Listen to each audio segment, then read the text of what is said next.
माझ्याकडे करता येईल तर मीच करणार आहे। समजा काही त्यात काही कायद्याच्या अडचणी आल्या किंवा त्या ठिकाणी काही बंधनं आलेत तर मग सरकार उच्च न्यायालयात जाईल आणि उच्च न्यायालयात जाऊन याबद्दलचं हे पूर्व उदाहरण होणार नाही याची काळजी घेईल। लक्षवेधी क्रमांक 3 घेतोय आपण।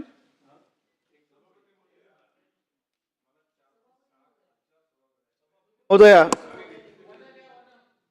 लक्षवेधी क्रमांक 3 वितरित केल्याप्रमाणे हा सभापती महोदया, आर्वी शहरामध्ये जे अवैध धंदे सुरू आहेत, मग MD, गांजा, दारू, गुटखा, सट्टा, वेश्या व्यवसाय नव्यानं सुरू झालेला आहे। त्या संदर्भातली हे महत्त्वाची लक्षवेधी आहे। आर्वी हे वैभव संपन्न असं प्रतिमा असलेलं वैभव संपन्न असं शहर आहे। या ठिकाणी संतांची भूमी म्हणून आम्ही म्हणतो आहे। संत मायबाईचं या ठिकाणी संत मायबाईची आर्वी म्हणून ओळखले जाते आणि संत तेलंगणा महाराजांची आर्वी म्हणून ओळखल्या जाते आहे। आणि अशा भूमीमध्ये हे जे अवैध धंदे सुरू आहेत ही शोकांतिका आहे। या धंद्याला कुठंतरी आवर घालावे या भूमिकेतूनच ही लक्षवेधी लावण्यात आलेली आहे। मान्य सभापती महोदय, जे लक्षवेधीच्या माध्यमातून उत्तर या ठिकाणी आलेलं आहे, गोलमेल उत्तर आहे। कसं तरी अधिकाऱ्यांनी आपली बाजू सावरावी या भूमिकेतून हे गोलमेल उत्तर, खोटं उत्तर दिलेलं आहे। आणि माध्यमात महोदया, राजरोसपणे दररोज आम्ही आष्टीला जातो, दररोज कारंजाला जातो, तळेगाववरून जावं लागते। आर्वी तळेगाव मार्गावर जे हॉटेल्स आहे त्या ठिकाणी वेश्या व्यवसाय चालतो, आम्ही नजरेनं पाहतो आहे। आणि पोलिसांना माहिती असताना पोलीस सुद्धा त्या ठिकाणी जाऊन येतात, हप्ते घेतात। आणि वर्धा जिल्हा आर्वी पण त्यांचा काही दोष नाही आहे त्यामध्ये। त्यांनी सुद्धा कारवाईची, पालकमंत्र्यांनी सुद्धा कारवाईचा दम दिलेला आहे आणि ते करणार 100%। आणि या भूमिकेतूनच राजरोसपणे या ठिकाणी व्यवसाय होतात। तात्काळ त्या हॉटेलला कुठंतरी त्यांचं त्या हॉटेलचं लायसन रद्द करून त्या ठिकाणी मोठी अशी कारवाई करणार काय। तसंच वर्धा जिल्हा हा दारूबंदी जिल्हा आहे। मोठ्या प्रमाणात खुलेआम बिअर बार, आर्वी पुलगाव रस्त्यावर खुलेआम बिअर बार आहेत, आम्ही डोळ्यानं पाहतोय, पण पोलिसांना का दिसत नाही हा प्रश्न आहे। आणि त्या माध्यमातून हे जर आहे यालाही खोटं उत्तर दिलेलं आहे। आणि त्या माध्यमातूनच सट्टा बाजार मोठ्या प्रमाणात त्या ठिकाणी आहेत। सट्टा बाजाराच्या माध्यमातून जे व्यावसायिक आहे, 11 फेब्रुवारी 2026 शेख शाहरुख, शेख रऊफ, महाराणा प्रताप आर्वी याला जीवानं मारून जिवंत जाळलेत, मेल्यानंतर सुद्धा जिवंत पाडलेले आहे। मग हे जर खरी आहे तर पोलीस कसे काय खोटे म्हणतात, म्हणजे हा चिंतनाचा विषय आहे। तसंच महेंद्र सिंगाने सट्टावाल्यांनीच मारहाण केली, जिवंत त्याला विहिरीत टाकलं। आणि हे या पद्धतीनं अवैध धंदे जर नसते तर ह्या घटना कशा घडल्या असत्या। या माध्यमातूनच सभापती महोदया, प्रथमेश लाडके यांनी MD नशेली पदार्थ सेवन करून 21 जानेवारी 2026 रोजी अंगावरील कपडे काढून नग्न अवस्थेमध्ये हाती मोठी काठी घेऊन अंधाधुंद अवस्थेमध्ये आठवडी बाजारापासून 50 मीटरवर DYSPचं ऑफिस आहे, पोलीस विभागीय अधिकारी, 50 मीटरवर पोलीस स्टेशन आहे। आठवडी बाजारामध्ये भर रस्त्यामध्ये दिवसा सकाळच्या टाईममध्ये तो जो हा प्रथमेश लाडके आहे, भर रस्त्यावर जे जे लोक मिळालेत त्यांना मोठ्या जखमी केलेत, मोठा तो दंड हाती घेतला, त्यांनी जखमी केले। आणि 2 जे गरीब लोक आहे, गरीब शेतकरी आहे, त्यामध्ये रामकृष्ण राऊत, हनुमान वाट, रामरावजी बांगे, साधारणतः 80 वर्षा वयातले हे शेतकरी आहे, त्यांचा मर्डर केला एकाच दिवशी। मग ह्या घटना जर होत्या आहेत, पोलीस विभाग कसा खोट्या समजतात, म्हणजे हे आश्चर्य आहे। आणि या माध्यमातूनच पोलिसावर हा प्रश्नचिन्ह निर्माण झालेला आहे। म्हणून संजय थोरात जे आमचे नगरसेवक आहे आणि आरोग्य सभापती आहे नगरपालिकेचे, यांनी पोलिसांना 10 वेळ फोन केलेत, कोणीही पोलीस त्या ठिकाणी आला नाही। DYSPला फोन केले, DYSPची यंत्रणा सुद्धा आली नाही। 2 तास हे रणांगण सुरू झालं। 2 तासामध्ये हे 2 गरीब शेतकरी मारल्या गेलेत. पोलीस जर बरोबर वेळेवर आले असते, या दोघांचेही जीव वाचले असते, ही घटना टळली असती, अन्यथा ह्या दोघांचा जीव गेला नसता. म्हणून माझं 112 क्रमांकावर सुद्धा फोन केलेत, तेव्हा कुठं पोलीस स्टेशन जागा झालं. 2 तासानंतर त्या घटनेमध्ये आले. विचारते तर 2 जण मृत्युमुखी पडले होते, 2 शेतकरी मेले होते. म्हणून माझी विनंती आहे की या पोलिसांच्या माध्यमातून, मग उपविभागीय पोलीस अधिकारी असेल आणि या ठिकाणी पोलीस स्टेशनचे पोलीस निरीक्षक सतीश जयंकर, उपविभागीय पोलीस अधिकारी आर्वी यांना तात्काळ निलंबित करून यांच्यावर कडक शासन करणार काय. तसंच जे 2 जीव गेलेला आहे हे शेतकरी आहे, दोन्ही शेतकरी मृत्युमुखी पडलेत, त्यांना तात्काळ 5-5 लाखाची आर्थिक मदत देणार का, हा माझा महत्वाचा प्रश्न आहे. तुमचं नाव आलं नाही. सभापती महोदया, सन्मान्य सदस्य दादारावजी केचे यांनी ह्या ठिकाणी त्यांना सांग. सभागृहाला जी त्यांना माहिती सांग दिली तसं. यात अंशतः सत्यता आहे. ही गोष्ट खरी आहे की दुर्दैवानं 21/1/2026 रोजी सकाळी 9 ते 10च्या दरम्यान एक माथेफिरू हा घराच्या बाहेर पडला आणि त्यांनी एक रॉड हातात घेऊन त्या ठिकाणी काही लोकांवर हल्ला केला. ही कल्पना कोणालाही त्या ठिकाणी नव्हती की असं अचानकपणे एखादा माथेफिरू त्या ठिकाणी बाहेर पडेल आणि त्याच्यामध्ये एक रामकृष्ण श्रावण राऊत 80 वर्षाचे आणि रामराव महादेवराव वांगे 85 वर्षाचे यांना त्या ठिकाणी मृत्युमुखी पावले. याच्यावर तातडीनं पोलिसांनी त्या ठिकाणी धाव घेतली. अजून तो काही लोकांवर हल्ला करत होता, परंतु त्या पोलीस कॉन्स्टेबलचं आपण अभिनंदन केलं पाहिजे की ज्यांनी स्वतः त्या ठिकाणी स्वतःचा जीव धोक्यात घालून त्याला माथेफिरूला कंट्रोलमध्ये घेतलं. कारण तो अनकंट्रोल होता. आपण जर का तो व्हिडिओ बघाल तर फारच धक्कादायक व्हिडिओ त्या ठिकाणी सोशल मीडियाच्या माध्यमातून बाहेर आलेला आहे. परंतु कॉन्स्टेबलनं तातडीनं त्या ठिकाणी दखल घेतली, स्वतःचा जीव धोक्यात टाकून त्याला त्या ठिकाणी अटक केली. मग नंतर न्यायालयानं त्याची रवानगी ही प्रादेशिक मनोरुग्णालय पागलखाना चौक नागपूर येथे उपचाराकरता त्या ठिकाणी केलेली आहे.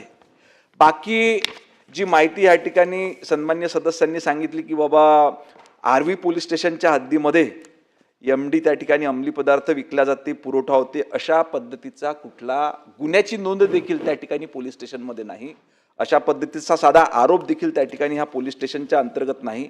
तरी ज्या काही चर्चा होतात याच्यावर उपाययोजना म्हणून ऑपरेशन निशाणा अंतर्गत आपण त्या ठिकाणी संशयित जागेंची झडती घेणे, शोध घेणे अशा पद्धतीचे अभियान त्या ठिकाणी राबविलेले आहे. गांजा संदर्भातल्या 3 केसेस ह्या पोलीस स्टेशन अंतर्गत आपण दाखल केलेल्या आहे. त्याच पद्धतीनं अवैध दारू विक्री करणाऱ्यांवर ग्रामीण भागात मोहा, हातभट्टीची दारू विक्री सेवन करणाऱ्यांवर वॉशआउटची मोहीम हे त्या ठिकाणच्या पोलिसांच्या माध्यमातून राबविण्यात येते. काही 2-3 हॉटेलचे नावं या ठिकाणी संशय व्यक्त केला होता सन्मान्य सदस्यांनी की हॉटेल निसर्ग, हॉटेल वेलकम, हॉटेल समाधान, पुरुषोत्तम मॉल या ठिकाणी इतर काही अवैध धंदे चालतात. मौखिक माहितीवरून त्या ठिकाणी देखील झाडाझडती घेतली, परंतु अशा पद्धतीचं कुठलंही काम त्या ठिकाणी चालते असं त्या ठिकाणी आढळून आलेलं नाही. नंतर सन्मान्य सदस्यांनी सांगितलं की दर 4-5 दिवसांना एक खून होते. याच्यामध्ये कुठेही सत्यता नाही आहे. दुर्दैवानं 25-26 या वर्षामध्ये 3 खून त्या ठिकाणी झाले आणि हे अवैध व्यवसायाशी संबंधित नसून एक खून त्यातला प्रेम संबंधाच्या माध्यमातून त्या ठिकाणी झालेला आहे. 2026 मध्ये एक गुन्हा जो झाला तो मानसिक आजारामधल्या त्या व्यक्तीच्या याच्यातून झाला आहे आणि एक गुन्हा चारित्र्याच्या संशयावरून घडलेला दिसून येतो असं त्या ठिकाणी पोलिसांना संशय. असे 3 खुनाचे प्रकार त्या ठिकाणी झाले आणि 3ही गुन्ह्यातले आरोपी त्या ठिकाणी अटकेमध्ये आहेत. अशी सध्याची इथली वस्तुस्थिती आहेत. परंतु हे सर्व करत असताना आर्वी येथे सर्व परिस्थिती नियंत्रणात आणण्याकरता तसेच नशामुक्त पदार्थापासून तरुण पिढी दूर राहावी म्हणून दुर्गा उत्सव, गणपती उत्सव दरम्यान मोठ्या प्रमाणात जनजागृतीची मोहीम, त्याच पद्धतीने आता नुकत्याच हे 2 जानेवारी ते 8 जानेवारी या दरम्यान पोलीस रेंजिंग डे निमित्त बाईक रॅली काढून मोठ्या प्रमाणात जनजागृती करण्यात येत आहे. सन्मान्य अनिल परब, केचे साहेब जरा 1-2 मिनिटं यांनाही बोलू द्या. सन्मान्य अनिल परब, ते झालं की तुम्हाला देते. सभापती महोदय, ही दादाराव केचेंनी जी काही लक्षवेधी लावलेली आहे आणि त्याच्यात त्यांनी जे काही आरोप केलेले आहेत गृहराज्यमंत्र्यांच्या जिल्ह्यातले ही गावं आहेत आणि साधारण जेव्हा गृहराज्यमंत्र्याचा जिल्हा असतो तिकडचे पोलीस गुन्हे कमी नोंदवतात असा माझा अनुभव आहे. कारण गृहराज्यमंत्र्याचा जिल्हा आहे ना, जास्त गुन्हे नोंदवले तर गृहराज्यमंत्र्याच्या इमेजवरती फरक येतो, त्याला उत्तरं द्यावी लागतात. आणि आपल्याकडे एक सर्वसाधारण प्रथा, परंपरा, संकेत असे आहेत की ज्यावेळेला एखादा आमदार सभागृहात उठून बोलतो तर तो बोलतो हे आपण खरं समजतो, ते सत्य आहे असं आपण समजतो. आणि मंत्र्यांनी आपल्या उत्तरात त्यांना पूर्णपणे असत्य ठरवलेलं आहे, अंशतः खरं ठरवलं आहे. पण मग जसं श्रीकांत भारतींनी सकाळी विचारला प्रश्न की अंशतः खरं आहे तर मग खोटं काय आहे, आणि जर खोटं असेल तर मग दादाराव केचेंनी जे काय सांगितलंय ते सगळं आपण खोटं समजायचं का? दादाराव केचेंनी जी काय माहिती या सभागृहात दिलेली आहे ही सगळी माहितीची चिरफाड झाली आणि त्याच्यात शेवटी निष्कर्ष असा निघालेला आहे की दादाराव केचेच खोटं बोलत आहेत किंवा त्यांच्याकडे जी माहिती आहे ती पूर्णपणे चुकीची आहे. या सभागृहात जेव्हा एखादा सदस्य येतो आणि माहिती मांडतो लक्षवेधीच्या माध्यमातून, आता ही प्रॉपर्टी सभागृहाची झाली आहे, याच्यावर कोणी प्रश्न विचारू शकतो. माझा साधा प्रश्न असा आहे की जिथे MD, जिथे गांजा, जिकडे हॉटेल व्यवसायात अनैतिक धंदे चालतात, असं जर कोणी सांगितलं की आमच्याकडे चालतच नाही आहे किंवा तिकडे नोंदच नाही आहे, तर असं तर महाराष्ट्रात होऊ शकत नाही. चालत तर असणार काय? तुम्ही कारवाई काय केली हा नंतरचा प्रश्न आहे, पण दादाराव केचे पूर्णपणे असत्यच सांगतायत हे काही योग्य आहे असं मला वाटत नाही. म्हणून माझा स्पेसिफिक प्रश्न आहे, आपण जो मनोरुग्णचा सांगितला मी समजू शकतो, एखादा माणूस ऑल ऑफ सडन व्हायलंट झाला आणि त्याने जर कोण 2-4 खून केले तर पोलीस त्याच्यात काही करू शकत नाही, हे मान्य आहे मला. हां, म्हणजे तो एकदम वेडा झाला आणि त्याने मारले सगळ्यांना. परंतु जिथे अनैतिक धंदे चालतात, हे अनैतिक धंदे कोणाच्या आशीर्वादाने चालतात? तुम्ही दादाराव केचनकडनं माहिती घ्या, त्यांच्याकडनं नावं त्यांनी दिलेली आहेत, त्यांनी नावं वाचून दाखवली आहेत की कोण कोण माणसं आहेत त्याच्यामध्ये. या माणसांचं त्याचं चारित्र्य तपासून बघा, त्याचे रिपोर्ट सगळे येऊ देत. आणि माझी स्पेसिफिक मागणी अशी आहे की दादाराव केचेंनी केलेल्या मागणीचा आधार घेऊन आपण याची पुनर्चौकशी करून जे कोण दोषी अधिकारी, त्यांनी अधिकाऱ्यांची पण नावं सांगितलेली आहेत, या अधिकाऱ्यांना वाचवण्याचा प्रयत्न होतोय का इकडे? मग अधिकाऱ्यांचा पास्ट रेकॉर्ड काय, ते कुठून आले, काय त्यांचे धंदे होते, या सगळ्याची माहिती घेऊन आपण दादाराव केचेंनी दिलेल्या माहितीच्या आधारे पुन्हा एकदा चौकशी करून जर त्याच्यात दोषी आढळतील त्यांच्यावरती आपण निलंबनाची कारवाई करणार का? आणि कृपया दादाराव केचे हे काही विरोधी पक्षातले नाही आहेत. विरोधी पक्षातल्या आमदाराला खोटं ठरवलं समजू शकतो, परंतु स्वतःच्याच पक्षातला एखादा आमदार उठतोय आणि स्वतःच्याच राज्याच्या गृहमंत्र्याच्या जिल्ह्यातल्या पोलिसांवरती आक्षेप घेतोय, तर या बाबतीत मंत्री महोदयांनी पुन्हा एकदा चौकशीचे आदेश देऊन याच्यावरती कठोर कारवाई ते करणार का? आणि केलेल्या कारवाईचा अहवाल अधिवेशन संपायच्या आत पटलावर ठेवणार का? सभागृहाचे ज्येष्ठ सदस्य ॲडव्होकेट अनिल परब साहेब यांनी जो मुद्दा या ठिकाणी उपस्थित केला, पहिले म्हणजे एक तर मी आमचे नेते आहेत दादारावजी, आमच्या जिल्ह्याचे नेते, आमच्या पक्षाचे नेते आहेत, त्यांनी जो मुद्दा उपस्थित केला, मी त्यांनी सांगितलेली माहिती खोटी असं म्हटलं नाही. त्यांनी दिलेल्या माहितीमधली अंशतः माहिती खरी आहे, बाकी माहिती कशा पद्धतीनं त्यांच्या असलेली माहिती खोटी आहे मी सांगतो, आपल्याला सर्व सांगतो. या ठिकाणी त्यांनी जो या ठिकाणी सभागृहात सांगितला हा त्यांनी सात्विक संताप व्यक्त केलेला आहे.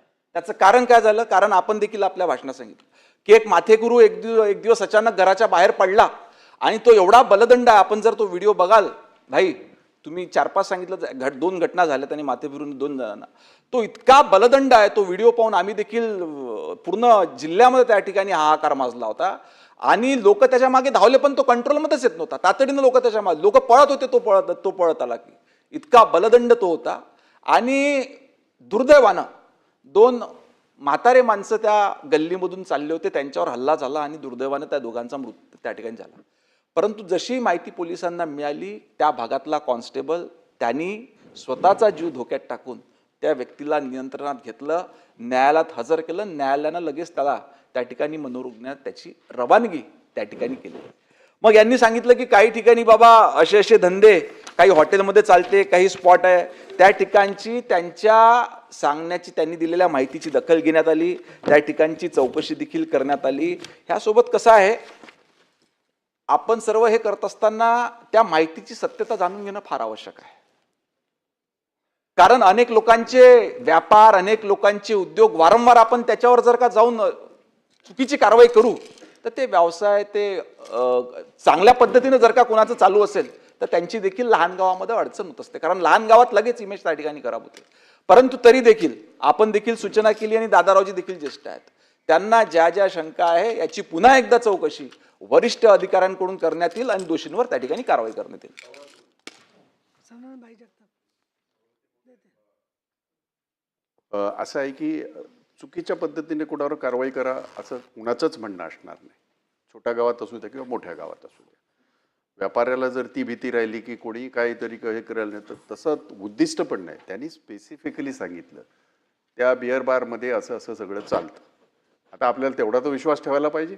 एका सदस्याने दिलेली माहिती त्याच्यावर तर आपल्याला आणि आपला हे पण आहे, प्रघात सुद्धा तसा आहे, आपल्याकडे प्रथा परंपरा तसा आहे, ते सत्य मानून, हो गौल शब्द त्याला एवढं खाली आणूया नाही, पण तरी सुद्धा तर आणि म्हणून माझं स्पेसिफिक असं म्हणणं आहे, आपण आपल्या पद्धतीने त्याचं त्या ह्याला प्रश्नाला हे देण्याचं, न्याय देण्याचा आपण प्रयत्न करत आहात.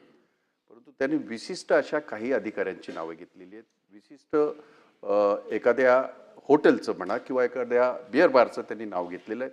तर त्याची माहिती घेऊन त्याच्यावर कारवाई व्हायलाच हवी. काय चुकीच्या पद्धतीने चाललेलं आहेत असं जेव्हा स्वतः, आणि आपण तर नेते म्हणताय, म्हणजे नेत्याने सांगितलेलं तरी तुम्हाला सत्य मानावंच लागेल. आमचं माना न माना, पण नेत्यांचं तर मानावंच लागेल. तर ती कारवाई करणार का?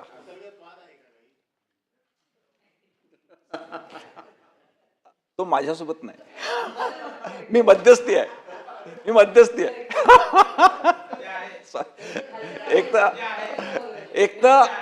एक तर मी सॉरी म्हणतो भाई, तिथं अशा कुठल्याही पद्धतीचा बिअर बार नाही किंवा त्यांनी शब्द वापरला नाही बिअर बार म्हणून. त्यांनी नाही. मग मग मग दादारावजींनी ज्या ज्या शंका उपस्थित केल्या त्याची चौकशी करून, सखोल चौकशी करून कारवाई करण्यात येईल.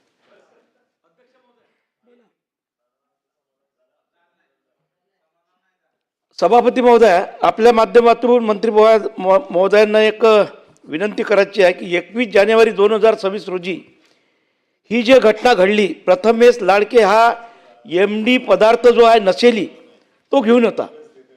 त्यांनी येताना रस्त्यामध्ये जेवढे लोक भेटले सगळ्यांनी मारहाण केली आणि रामकृष्ण राऊत आणि रामरावजी वांगे हे एकाच वेळेस, म्हणजे 5 मिनिटाच्या फरकानं दोन्ही मरण पावले त्यांच्या मारहाणीनं.